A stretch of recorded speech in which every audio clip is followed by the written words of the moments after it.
Hello बच्चों, आप सबका स्वागत है मेरे चैनल ट्यूशन वाला पर। मैं हूं आपका होस्ट, आपका दोस्त, आपका टीचर, आप जो कह लें, आबिद अनवर। और मैं आपको आज नाइन्थ क्लास का एक अहम टॉपिक जो कि न्यूटन्स लॉज ऑफ मोशन है का पहला जो लॉज है, जिसे हम लॉ ऑफ इनर्शिया भी कहते हैं, को समझाऊंगा। और इस लेक्चर के बाद आप इस टॉपिक पर कमांड हासिल कर लेंगे और आप ये पॉसिबल हो सकेगा आपके लिए कि आप इसे भूल नहीं पाएंगे कि क्या होता है लॉ ऑफ इनर्शिया। और इससे हम देखेंगे कि रियल लाइफ सिनेरियो में ये किस तरह काम करता है, हम किस तरह डेली लाइफ में इसे हम देखते हैं और फील करते हैं। तो चलिए हम शुरू करते हैं कि Newton first law of motion क्या होता है और इसे हम लॉ ऑफ इनर्शिया क्यों कहते हैं। तो आप देखें कि Newton first law of motion होता क्या है। तो फर्स्ट लॉ ऑफ मोशन ये कहता है कि कोई भी चीज, कोई भी वस्तु, कोई भी ऑब्जेक्ट, अगर वो रुका हुआ है, अगर वो रेस्ट पोजीशन में है, तो वो रेस्ट में ही रहना चाहता है। अगर कोई वस्तु या ऑब्जेक्ट मोशन में है तो वो मोशन में ही रहना चाहता है, वो रुकना नहीं चाहता है। ये इसका बेसिक डिफिनेशन है। किसका? Newton first law of motion को हम डिफाइन कर रहे हैं। तो वो क्या होता है कि any object remains at rest or in uniform motion in a straight line unless any external force acted upon it। कोई भी ऑब्जेक्ट जो है वो अगर रेस्ट में है तो वो रेस्ट में ही रहना चाहता है, या अगर मोशन में है तो वो मोशन में ही रहना चाहता है, वो रुकना नहीं चाहता है। इसे हम डेली लाइफ में भी हम इसे देख सकते हैं। खुद पर आप देखें कि अगर एक इंसान है, अगर वो बैठा हुआ है, अगर वो लेटा हुआ है, तो अगर उसे कोई काम कह दिया जाए, अगर मेरे फादर कहते हैं कि ज़रा उठ के ज़रा मुझे ये काम कर दो, तो हम एक परेशानी होती है, एक आसकत सी फील होती है। क्योंकि हम जब रेस्ट में होते हैं तो हम रेस्ट में ही रहना चाहते हैं, हम तब्दीली से बचना चाहते हैं, हम चेंज से बचना चाहते हैं। तो यही कंसेप्ट है इनर्शिया का। तो वही चीज़ है कि अगर कोई वस्तु अगर मोशन में है, मान लिया कि हम ही अगर एक मोशन में दौड़ रहे हैं, या एक मोशन में हम साइकिल चला रहे होते हैं, बाइक चला रहे होते हैं, तो हम नहीं चाहते हैं कि हम ब्रेक मारें। हम नहीं चाहते हैं कि सामने से के सामने कुछ कुछ चीज़ें आ जाएं, कोई ऑब्जेक्ट आए या मुझे ब्रेक मारना पड़े। हम चाहते ही नहीं है ना। हम अक्सर चाहते हैं कि हम उसी फ्लो में आगे बढ़ते रहें। तो हम इंसान के साथ भी है और ये हर वस्तु के साथ है, चाहे वो जानदार हो चाहे वो बेजान हो। तो इसी को कहा गया है फर्स्ट लॉ ऑफ मोशन, कि any object remains at rest or in uniform motion in a straight line unless any external force acted upon it। तो आप देखें, एक एग्जाम्पल के तौर पे यहाँ पर दिखा रहा है आपको। आप देख सकते हैं कि क्या है, एक बॉल है जो कि जमीन पर पड़ा हुआ है, मैदान पर पड़ा हुआ है। वो वहीं पर पड़ा हुआ रहेगा अगर आप उसे टच नहीं करें, छुए नहीं, या उसे ढकेले नहीं, या उसे किक ना करें। तो और अगर जैसे ही कोई बंदा उसे किक करता है तो वो वहां से डिस्प्लेस तो हो जाता है और वो मोशन में आ जाता है। फिर वो चाहता है कि हम मोशन में ही रहें, हम नहीं रुकें, लेकिन वो रुक जाता है। क्यों?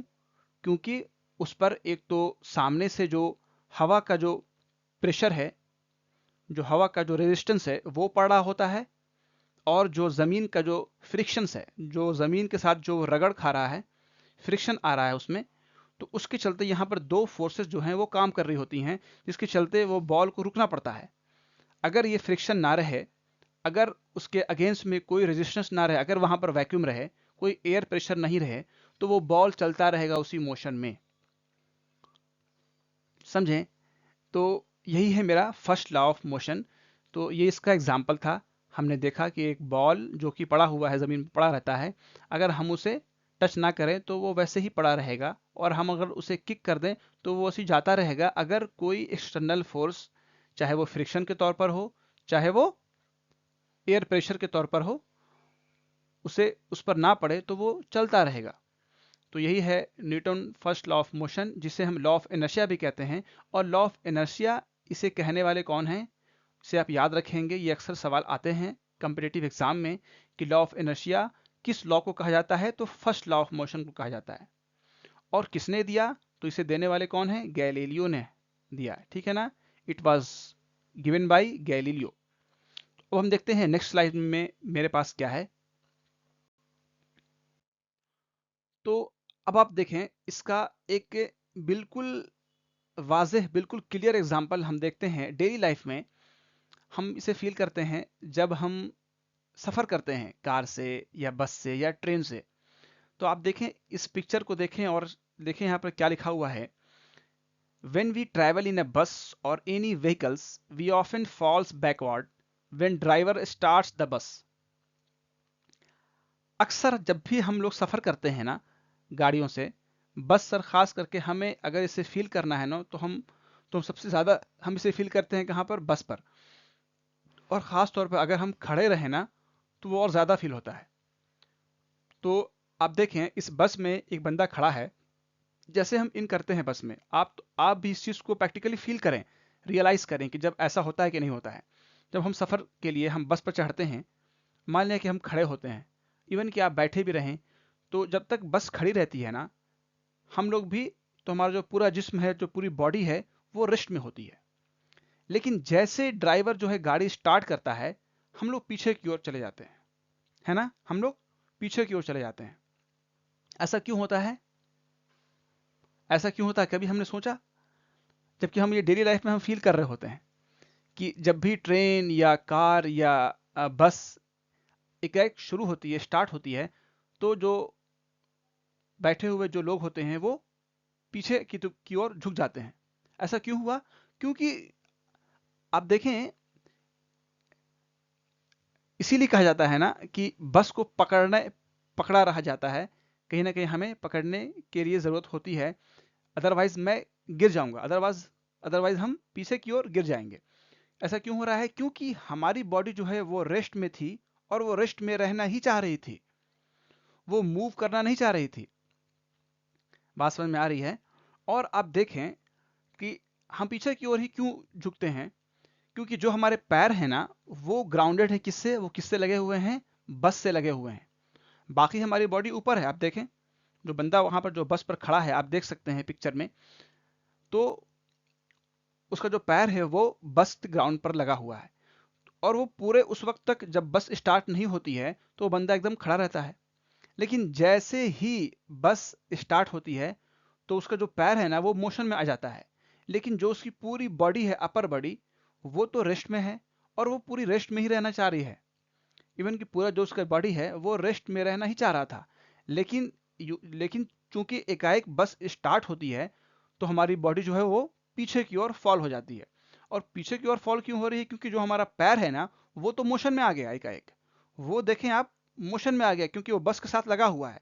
जब बस स्टार्ट हुई तो हमारा पैर भी मोशन में आ गया, और जो पूरी जो बॉडी है ना, वो पीछे की ओर झुक गई, पीछे की ओर गिरने लगी। तो इसीलिए कहा जाता है ना कि बस या ट्रेन जब भी आप सफर करें, तो आप कोई चीज आप पकड़े रहें, ठीक है, ताकि आप गिरे नहीं, आप अपने आप को संभाल पाएं। अब देखते हैं, इसका एक और एग्जाम्पल है, ये देखें। अब देखते हैं, ये है, अब आता है इसका सेकंड सिनेरियो। दूसरा इसका सिनेरियो क्या आता है कि अगर बस मोशन में है, एक बार बस मोशन में आ गई, अब हमारा क्या है, पूरा जो बॉडी है ना वो मोशन में चल रहा होता है, पूरा बॉडी जो है वो मोशन में हो गया होता है, क्योंकि बस चल रही है एक स्पीड से, तो हमारा जो पूरा बॉडी है ना वो मोशन में होता है। लेकिन ड्राइवर जैसे ब्रेक लगाता है, तो फिर वहीं पर सेम कंसेप्ट आ रहा है। जैसे वो ब्रेक लगाया, तो हमारा जो पैर है वो तो ऑलरेडी बस से लगा हुआ है, बस के जो जो उसकी सतह है वहां पर तो वो पैर मेरा ग्राउंडेड है। तो जब बस रुका, पैर भी रुक गया, लेकिन जो अपर बॉडी है ना वो अभी भी मोशन में होती है, वो अभी भी मोशन में होती है, और वो उस जो जो वो चेंज आया ना एकाएक, उस चेंज को वो रेजिस्ट करती है। क्योंकि यही कहता है लॉ ऑफ इनर्शिया कि अगर कोई चीज मोशन में है तो वो मोशन में ही रहना चाहती है, अगर कोई बॉडी एक एक रेस्ट में है तो वो रेस्ट में ही रहना चाहती है। तो अब हम देखें कि इस सिनेरियो में क्या हुआ कि बस ड्राइवर ने तो ब्रेक लगा दिया तो हमारा जो पैर है जो कि ग्राउंडेड है बस से, तो वो तो रेस्ट में आ गया, लेकिन जो अपर बॉडी है वो अभी भी मोशन में थी, तो जिसके चलते हम वो आगे की ओर फेंका जाते हैं, आगे की ओर गिरने लगते हैं। तो इसीलिए आप पिक्चर में देखें, ऐसे ही हो रहा है ना, कि वो जो शख्स जो खड़ा है वहां पर, जो बंदा वहां पर खड़ा है, वो आगे की ओर गिरने लग रहा है। तो इसीलिए अगर वो ऊपर अगर पकड़े हुए ना रहता तो वो मुंह के बल नीचे गिर जाता। तो आप देख सकते हैं, तो ये है मेरा सेकंड सिनेरियो, जिसको हम जिसको हम देख रहे हैं। अब हम नेक्स्ट स्लाइड में है ना, हम देखते हैं इसे कैसे एक्सप्लेन कर सकते हैं। तो ये देखिए, इसको हम देखें क्या लिखा हुआ है। In the first scenario when we get inside the bus, so with the bus we all are in the rest position, but as soon as driver starts the bus, body falls backward because our body still wants to be in rest position as law of inertia tells। यही मैंने अभी आपको explain किया ना, तो इसी को मैंने लिख दिया है ताकि आप लोगों को नोट्स बनाने में आसानी हो, परेशानी नहीं हो। ठीक है बच्चे, अब हम देखते हैं कि ये मेरा जो सेकंड सिनेरियो था वो क्या था, कि when driver applies sudden brakes, जब ड्राइवर एकाएक ब्रेक लगाता है, वी फॉल्स फॉरवर्ड, हम आगे की ओर गिरते हैं, बिकॉज क्योंकि as law of inertia tells everything want to be in same position as it was whether rest or in motion, कि जो हर वस्तु है, जो सारी ऑब्जेक्ट है दुनिया की, वो वो जिस पोजीशन में होती है, वेदर इट इज मोशन और रेस्ट, वो जिस पोजीशन में होती है वो उसी पोजीशन में रहना चाहती है। तो इसीलिए here our body was also moving with the bus, क्या होता है, जो कि हमारा पूरा बॉडी है वो बस के स्पीड के साथ, जो बस मूव कर रही है तो हमारी पूरी बॉडी भी मूव कर रही होती है ना। But driver applies brake suddenly, bus stops sudden, but our body still want to be in motion, so we falls forward. जैसा कि मैंने आपको बताया कि जो पैर जो है वो हमारा ग्राउंडेड होता है बस से, और बस चल रही होती है, तो जैसे ही बस रुकी, हमारा पैर तो रुक गया, लेकिन जो हमारी अपर बॉडी है वो अभी भी मोशन में है, और वो मोशन में ही रहना चाह रही है, तो इसीलिए हम आगे की ओर गिर जाते हैं। तो ये है हमारा एक्सप्लेनेशन इन दोनों सिनेरियो का। आई होप कि आप लोग इसे समझ गए होंगे बड़े आसानी से। अब इसमें कुछ खास आप लोगों के लिए नहीं है, ये काफी क्लियर हो गया होगा आप लोगों के लिए। इसके अलावा हम बस चले इसे हम समराइज कर लेते हैं, 2 लाइन में देखते हैं ये क्या है, एक बार फिर से रिवीजन करते हैं जो कि हम लोग टॉपिक जो पढ़ लिए हैं, जो कि आई होप कि सभी को क्लियर हो गया होगा। क्या है, an object will remain at rest और continue to move in a straight line with constant speed unless an external unbalance force acts on it. जैसा कि हमने पहले ही कहा है कि कोई भी ऑब्जेक्ट, कोई भी वस्तु इस कायनात में, इस दुनिया में, वो जिस पोजीशन में होती है, वेदर इट इज रेस्ट और इन मोशन, अगर वो मूव कर रही है तो वो चाहेगी कि हम मूव ही करते रहें, अगर वो रेस्ट में है तो वो चाहती है कि हम रेस्ट में ही रहें, अनलेस, जब तक कि उस पर कोई बाहरी बल, बाहरी फोर्स एक्ट नहीं हो, चाहे वो रेजिस्टेंस के तौर पर हो, एयर रेजिस्टेंस, एयर प्रेशर, चाहे वो फ्रिक्शन के तौर पर हो, जैसा कि हमने एग्जाम्पल में देखा था फुटबॉल को। तो in simple words, things don't start moving और स्टॉप मूविंग, है ना, कि कोई भी जो चीजें हैं, जो ऑब्जेक्ट है, वो ना ही स्टार्ट होना चाहती है खुद से, और वो ना ही खुद को रोकना चाहती है ना। भाई कह रहा है in simple words, things don't start moving और स्टॉप मूविंग और change direction on their own, ना ही कोई वस्तु, कोई ऑब्जेक्ट अपने से रुकता है या अपने से चलता है, और ना ही वो अपना डायरेक्शन चेंज करता है, अनलेस कि उस पर कोई बाहरी बल काम करे। तो हमने इस टॉपिक को देखा कि फर्स्ट लॉ ऑफ मोशन क्या होता है, जिसे हम लॉ ऑफ इनर्शिया भी कहते हैं, जिसे गैलीलियो ने दिया है, और इसका हमने दोनों सिनेरियो देखा। बस के एग्जांपल से आपको काफ़ी कुछ क्लियर हुआ होगा, और इसके अलावा भी बहुत सारे एग्जाम्पल हैं जो कि आप डेली लाइफ से आप गुजर रहे होते हैं, आप इस चीज़ को फील करेंगे। तो यह है आपके लिए एक होमवर्क। इसे अगर ये टॉपिक क्लियर हो गया है आप लोगों को, तो आप ये होमवर्क जरूर से करके आएंगे बच्चे। क्या है, explain law of inertia in your own words, जो है कि जैसा भी आपको समझ में आया है ना ये टॉपिक, आप अपने लफ्जों में इसे एक्सप्लेन करेंगे with at least 2 daily life examples, और आप कोई भी 2 डेली लाइफ एग्जाम्पल लेंगे। ठीक है, जिस तरह मैंने एग्जाम्पल दिया था ना, साइकिल का, फुटबॉल का, बस का दिया, तो आप लोग भी कोई 2 एग्जाम्पल अपने से जो भी आप फील कर किए हैं, रियलाइज किए हैं, उसे लिखेंगे और लॉ ऑफ इनर्शिया को डिफाइन करेंगे अपने लफ्जों में। ओके बच्चे, तो ये आपका होमवर्क है और आप जानते हैं कि आपको होमवर्क ज़रूर से करना होता है ना। एक अच्छे जो स्टूडेंट होते हैं तो वो हर हाल में अपने होमवर्क को पूरा करते हैं, क्योंकि टॉपिक आपके जहन में तभी रहता है जब आप होमवर्क को पढ़ते हैं। जाकर के आप घर जाकर के उस चीज़ को रिवाइज करते हैं और उस पर वो टास्क जो दिया है आपको फैकल्टी, आपके टीचर ने, उसे हम करते हैं। और जिसे भी कुछ डाउट हो, कुछ क्लियर ना हुआ हो, तो वो नीचे कमेंट में आप लिख सकते हैं।